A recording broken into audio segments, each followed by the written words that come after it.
Será que você ainda comete alguns erros de iniciante? Nesse vídeo eu vou te contar 5 lições que eu aprendi com Howard Marks, o mestre do ciclo de mercado, e que contei com a presença deles em evento para trazer em primeira mão tudo para você. E você vai descobrir se você está alinhado com os ensinamentos de um dos maiores investidores de todos os tempos. Quem é Howard Marks, caso você não conheça? Ele é o fundador da Oaktree Capital, uma das maiores gestoras do mundo quando o assunto é renda fixa e crédito. Ele é autor de vários livros best-seller e ele ganhou esse título de o mestre dos ciclos do mercado por ser uma pessoa que criou a fama no mercado justamente lendo muito bem os ciclos de supervalorização ou sobrevalorização do mercado, saber se o mercado está com uma boa simetria na hora de entrar ou se é melhor a gente recolher aqui os cavalos e aguardar um momento melhor. Para nós, uma figura que traz grande admiração, não é à toa que a Finclass sempre se aproximou. A gente tem uma Finclass completa gravada por ele aqui disponível para os nossos assinantes, além de um Finbook onde a gente fez uma resenha completa do livro O Mais Importante para o Investidor. Inclusive, já deixo essa recomendação para que você leia esse livro que está repleto de ensinamentos. Alguns, inclusive, vou trazer hoje no vídeo para vocês. Então vamos aqui trazer alguns ensinamentos. Esse ano tive o prazer de encontrar com Howard Marks mais uma vez presencialmente, que eu já tive o prazer de encontrar outras vezes. Pode até estar surgindo aí na sua tela algumas imagens desse evento e de outras ocasiões em que encontrei com ele, que me recebeu super bem, uma pessoa, apesar de sua fama, extremamente simpática e aberta a conversar com investidores brasileiros, bastante animado com o aumento do interesse dos brasileiros por investimentos internacionais. E eu queria começar com uma lição super valiosa sobre a dificuldade de se fazer market timing. O que é o market timing? É você tentar acertar o momento exato de comprar ou vender um ativo. Você está menos preocupado com o fundamento de longo prazo e mais interessado se ele vai subir na semana seguinte e você quer comprar nesse momento exato, o que é extremamente difícil. E no evento ele explicou para nós, trazendo alguns exemplos gráficos que eu quero mostrar para você também. O mercado, ele é formado por ciclos. Você tem momentos de euforia, momentos de aversão a risco, e isso vai se repetindo ao longo do tempo. E entre momentos de euforia e medo, a gente tem o valor justo dos ativos, porque os ativos têm preço no final das contas. Não podemos traçar uma linha bem aqui no meio como sendo o nosso valor justo. Então o mercado, ele vai tentar opinar. O que é o mercado quando a gente fala de maneira abrangente? São todos os investidores. Sou eu, é você aí do seu lado, é um grande gestor que está operando lá em Singapura. Todo mundo tem uma opinião sobre o valor de uma determinada ação ou de um ativo de renda fixa. Então existem momentos em que o mercado está super otimista e eventualmente pagando um preço muito maior do que o que seria o valor justo desse ativo. Por exemplo, vamos pegar algumas ações de tecnologia nos Estados Unidos que estão se valorizando, não é só nos últimos 2, 3 anos, nos últimos 15 anos. Vamos pegar uma ação como Microsoft, que em inúmeros momentos da história a gente discutiu, nossa, tá caro demais, Microsoft já subiu muito, e o que já tinha subido muito continuou subindo, dado o crescimento de receitas, lucros, ganho de mercado. É um papo parecido que a gente viu com a Nvidia, que muita gente discutiu que estava esticado e continuou se valorizando. A gente não tem muita certeza de qual que é o real valor justo, mas o mercado ele precisa opinar sobre aquilo. Todo dia você tem que ter uma decisão de comprar ou vender aquele ativo. Muitas vezes a gente acha que um ativo está super valorizado nesse momento e ele ainda tem um grande espaço de valorização. Inclusive nesse momento do evento, quando o Howard Marks estava explicando esses eventos, assim como tem um momento muito otimista que o mercado está pagando mais caro, existe também um momento onde o mercado está com aflição, está com medo e o ativo está com desconto e a gente deixa passar por medo, por estar avesso ao risco, por estar pensando no curtíssimo prazo. E ele trouxe uma pergunta. Um investidor que compre uma ação neste momento de maior euforia, o que ele pode esperar sobre o preço da ação no dia seguinte? Ele até esperou um momento com aquele silêncio no salão, ele arriscou ali um portunhol, que não fala muito bem o português, ele falou ali, quem sabe?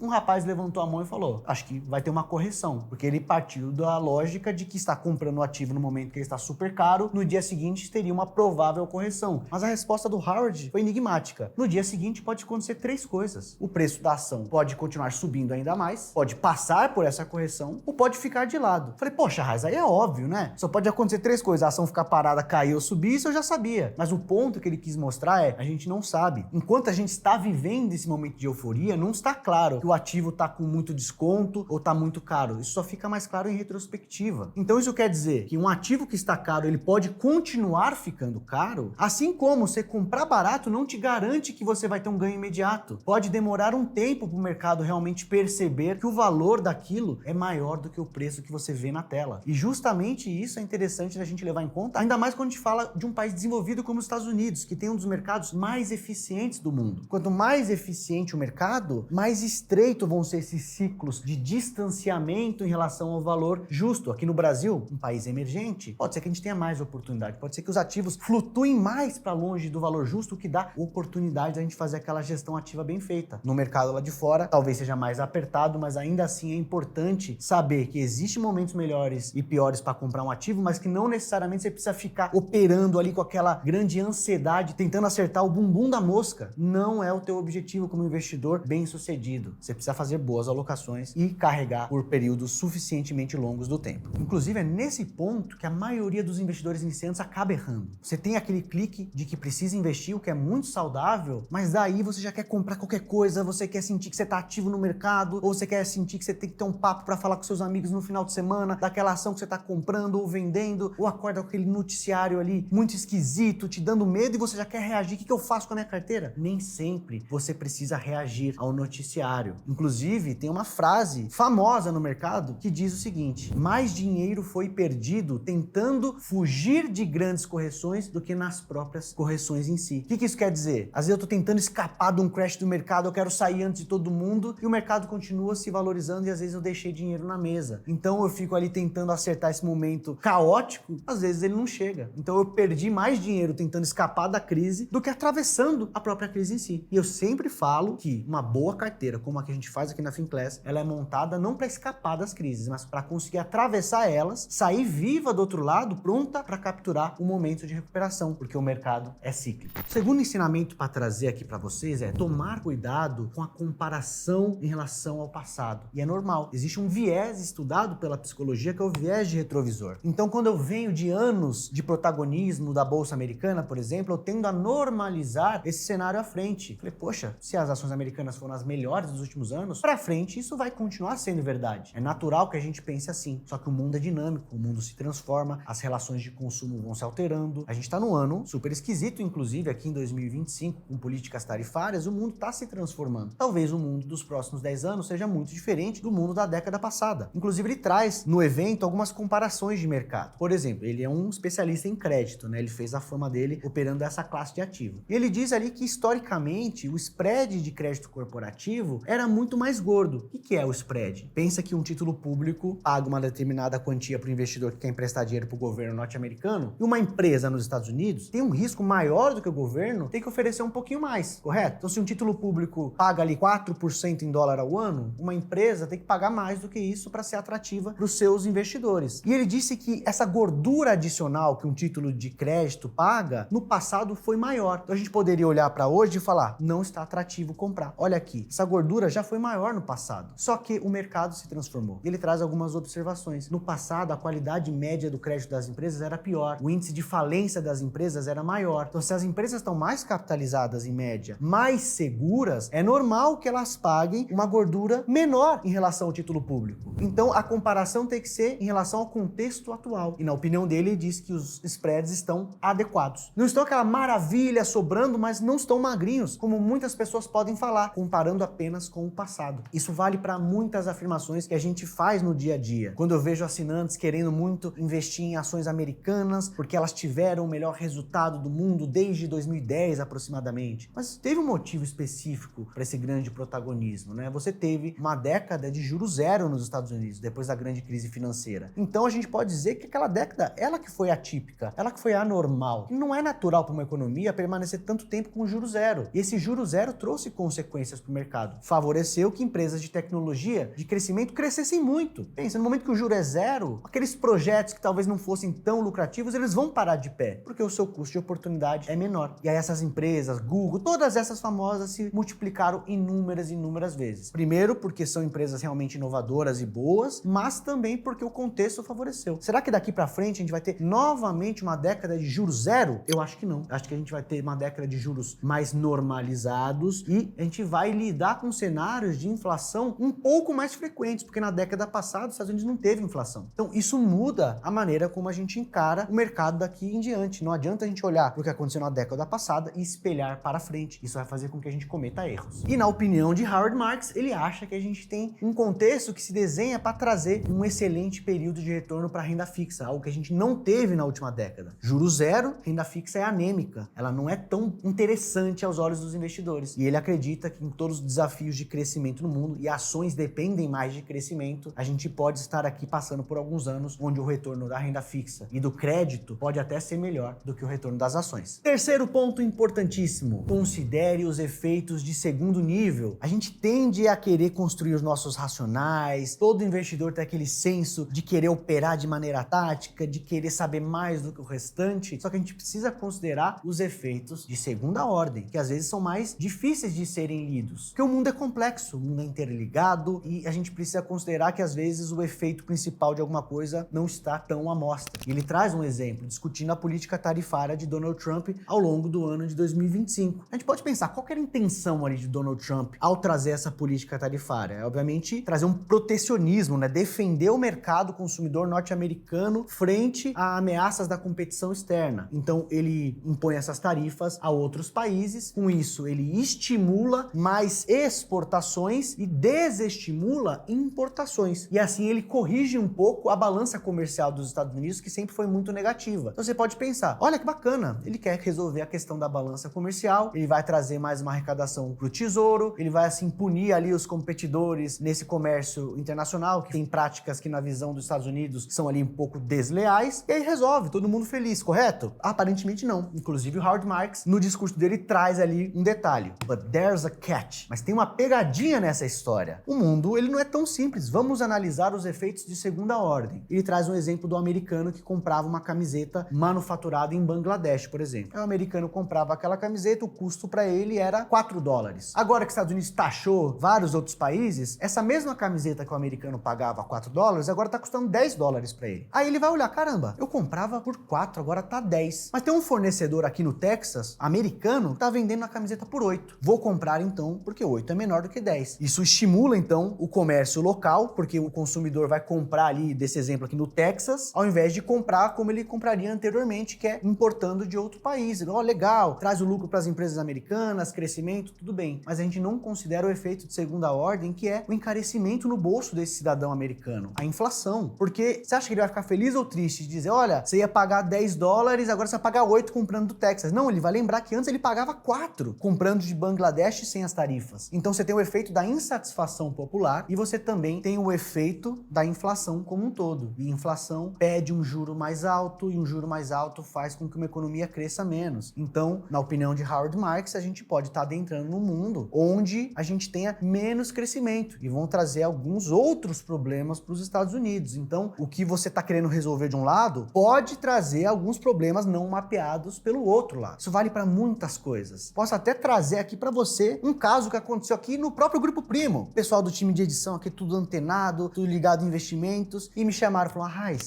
a gente tá muito perto do lançamento daquele jogo, do GTA, eu tô pensando em comprar ele para poder ganhar um dinheiro, porque é um jogo do ano. Aí eu falei, pessoal, você acha que o mercado já não sabe desse lançamento? Será que... Vamos dar uma olhadinha no gráfico. A gente olhou no gráfico, antes mesmo da divulgação do vídeo, as ações já tinham subido bastante. É o mercado antecipando essas tendências. Então a gente tem um pensamento de primeira ordem, que tem uma lógica que, olha, se vai lançar um vídeo de um trailer mostrando um jogo poderoso, que vai ser inovador e vai ter uma grande base de clientes, eu tenho a perspectiva de ganhar dinheiro e eu quero me movimentar em cima disso. Mas os efeitos de segunda ordem é que o mercado é eficiente, tem muita gente qualificada tentando fazer essa leitura, competindo com você, vai ter um time de dezenas de analistas tentando de fato fazer essa leitura, se é uma boa comprar ou não, e você às vezes achando que vai ser o espertão ali que leu uma coisa que ninguém viu, às vezes acaba perdendo dinheiro. E de fato, quando o vídeo foi divulgado, as ações dos primeiros dias corrigiram, confirmando a tese de que o mercado havia antecipado parte desse movimento. E como eu comentei no primeiro ensinamento, esse ponto é onde muitos investidores iniciantes cometem erros. E é natural, como eu falei, o pensamento de primeira ordem, muitas vezes ele tem uma lógica e parece fazer todo sentido o que você está fazendo. Talvez só você não tenha considerado todas as variáveis que envolvem um mundo tão complexo e interconectado como o que temos. E eu vou agora pro quarto ensinamento, voltando para minha lousa, falando sobre o home bias. Eu preciso explicar primeiramente o que é esse termo. O home bias é o viés doméstico. É a tendência dos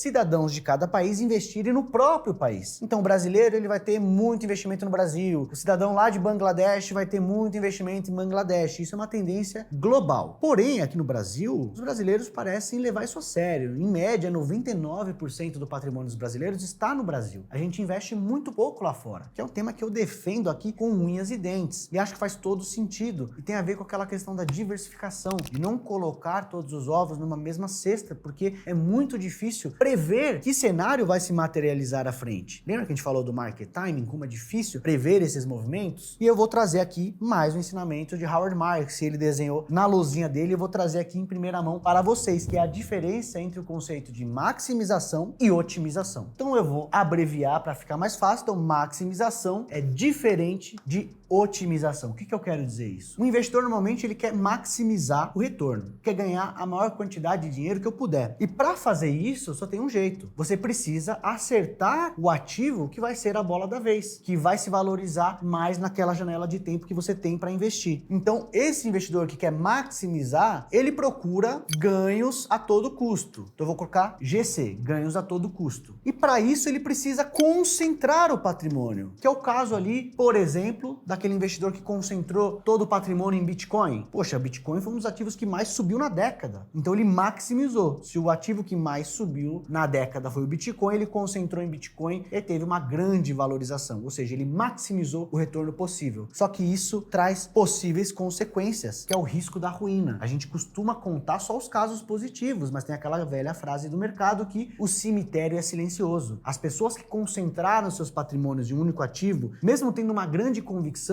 quando a tese dá errado, e a gente precisa considerar que as coisas podem dar errado, ninguém tem bola de cristal para prever exatamente o que vai acontecer no futuro, esse investidor às vezes bota tudo a perder. A gente tem uma história bonita do Bitcoin que deu certo, mas se a gente tivesse um ativo que virou pó e sumiu, como os investidores de lojas americanas, aquele cara tava super confiante, fez ali a lição de casa, analisou e tinha uma fraude que era difícil de ser identificada, algo que tá fora ali do alcance de quem faz a análise, e aí você teve uma correção ali de mais de 90%, evapora o patrimônio acumulado ao longo de uma vida. Então, esse cenário pode levar à ruína, caso você erre o ativo que você decida concentrar o seu patrimônio. Do outro lado, a otimização é um retorno que quer maximizar, não o retorno a todo custo, quer maximizar o retorno dentro das suas condições, do seu perfil. Tem investidores que são conservadores. Então, o objetivo desse investidor conservador, por exemplo, é maximizar o retorno possível para aquele nível de risco que não pode ser alto para aquele investidor. Ou para aquele investidor que até topa um pouco mais de risco, eu vou determinar qual que é o risco que você tolera, qual que é o adequado para o teu perfil. E dentro desse limite eu vou tentar maximizar o retorno. Então, é um conceito que foca no melhor para um determinado objetivo. Isso não é possível sem passar pelo conceito de diversificação. Novamente, não temos bola de cristal. Então, um bom analista, sabendo disso, entendendo todo esse contexto de ciclos de mercado, de não fazer market time, como eu já falei para vocês, ele tenta sempre desenhar uma matriz de probabilidades, né? Aquela curva em formato de sino que a gente vê no colégio, você tem aqui os cenários de maior probabilidade concentrados no meio, mas a gente não pode esquecer que existem cenários com menor probabilidade, que a gente chama de cenários de cauda, que podem acontecer. Então, o bom analista, ele não está interessado em só ter essa bola de cristal, acertar o bumbum da mosca, mas ele vai selecionar os cases que têm uma maior probabilidade de sucesso dentre todas as informações macroeconômicas, de balanço da empresa, de contexto de mercado. Poxa, aqui a gente está com juros nos Estados Unidos muito alto, mas daqui tem mais chance de subir ou de cair? Tem mais chance de cair, mesmo que seja difícil do Fed cortar. Tô dando um exemplo aqui. Então, se existe mais chance de um cenário acontecer do que outro, o analista tem mais convicção de colocar dinheiro ali. Ele não precisa escolher a bola da vez. Ele vai fazer isso em diferentes mercados, em diferentes classes de ativos que tem tudo a ver com a política de investimentos que a gente faz aqui na Finclass, por exemplo. A gente bebe nessa fonte, a gente implementa aqui a teoria da alocação estrutural, onde a gente tem diferentes classes de ativos, não só no Brasil, mas estendendo isso para o mundo, porque assim a gente acredita que ao longo do tempo a gente vai conseguir ganhar poder aquisitivo para investidores brasileiros, a gente vai conseguir construir patrimônio no longo prazo sem precisar entrar nesse jogo de loteria, de cassino, de ficar com a emoção tentando comprar e vender e ter uma boa conversa de boteco, porque para nós da Finclass o que importa mesmo é dinheiro no seu bolso. E aí, se você tá prestando atenção no vídeo, você pode até estar se questionando: poxa, Raiz, mas construir esse cenário de determinar as maiores probabilidades em diferentes mercados, em diferentes classes de ativos, é algo muito complexo para mim. Eu sou um médico, eu sou um arquiteto, eu tenho minha profissão. A parte boa é que você tem à sua disposição um time completo de especialistas aqui na Finclass fazendo justamente isso. Essa é a principal atribuição do nosso trabalho: varrer o mercado procurando essas assimetrias, os momentos que o investidor tem muito mais a ganhar do que a perder, e também trazendo essa visão de correlação, ativos que não se mexem para o mesmo lado, para que você não exponha a sua carteira ao risco da ruína, porque a gente quer permanecer no jogo ano após ano após ano, que a gente acredita que o resultado virá no longo prazo, e no fim das contas, tudo que você precisa para construir patrimônio é ter uma uma boa carteira alinhada aos seus objetivos, uma seleção profissional de ativos alavanca esse processo, acelera esse processo e, é claro, a terceira variável que vem da sua disciplina de continuar investindo, rebalanceando a carteira e dar tempo ao tempo, né? Como dizia aquela frase de Albert Einstein, né? Que o juro composto é a oitava maravilha do mundo. E para você não perder tempo, eu vou deixar aqui uma dica de ouro. A chance de adquirir a Finclass com 50% de desconto,